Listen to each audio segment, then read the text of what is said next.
Bentrovati amici di WeSport con la 14ª giornata del campionato Under 16 regionale. Il Città di Ravanusa ospita il Fanio di Coda. Academy Favara, padroni di casa reduci dalla sconfitta casalinga contro il Real Gela per 2-1, ospiti che invece nell'ultima gara hanno perso per 4-1 contro il Città di Gela. Fischierà il signor Flavio Indelicato, sezione di Agrigento. Andiamo alla lettura delle formazioni. I padroni di casa con Accetta, D'Angelo, Di Caro, Gattuso, La Marca, Palmeri, Spagnolo, Iannello, La Marca, Alessandro, Lana e Oliveri. Rispondono gli ospiti con Palumbo, Marotta, Licata, Vullo, Bugea, Contino, Di Caro, Pullara, Alaimo, Pitruzzella e Santoro. Tutto pronto per il film del primo tempo con le immagini a cura di Massimo Lo Giudice. La prima offensiva arriva al sesto ed è del Favara con Pitruzzella che in azione personale riesce a scartare un paio di avversari, va a calciare trovando la deviazione in calcio d'angolo da parte di Accetta. Al 17esimo ancora ospiti molto pericolosi grazie a un calcio d'angolo messo sul secondo palo dove svetta Alaimo, colpo di testa che però termina sul fondo da ottima posizione. Minuto 26, Ravanusa che si sveglia al torpore iniziale con la punizione messa dentro.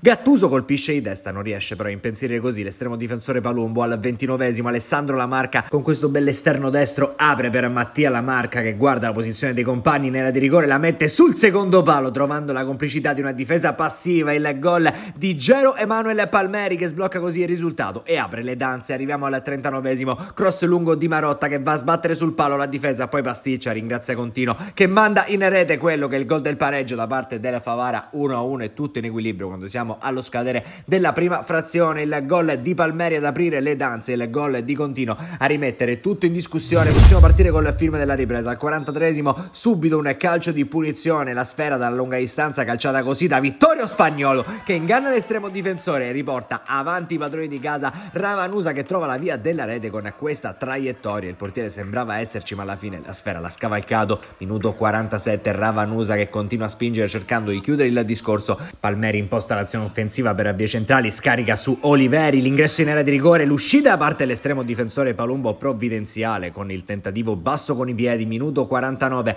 mancino da parte di Contino, il più pericoloso, si spegne però sul fondo la sua conclusione. Minuto 61, Ravanusa, cross dalla sinistra da parte di Gattuso, Palumbo in questo caso non è perfetto, Marotta spazza evitando guai peggiori. A 9 dalla fine arriva il colpo probabilmente del KO, il tris dei padroni di casa, lancio lungo per Oliveri che scappa alla difesa avversaria, si presenta davanti al portiere con questo bel mancino, lo batte con un palo rete. 3-1 e formazione padrone di casa che si porta su un confortante +2. Al 75esimo calcio d'angolo allontanato male dalla difesa, il direttore di gara assegna un calcio di rigore per gioco antiscorretto di Oliveri su Marotta che reagisce, rosso per entrambi. Si finisce 10 contro 10 e dal dischetto si presenta Contino, l'occasione dagli 11 metri di fare doppietta, il portiere dice no ma sulla ribattuta lo stesso Contino può ribadire il rete per il definitivo. 3-2, termina infatti così una gara piena di emozioni e con un finale anche molto caldo. 3-2 per Città di Ravanusa contro Favara Academy. Amici di WeSport un cordiale saluto e come sempre alla prossima.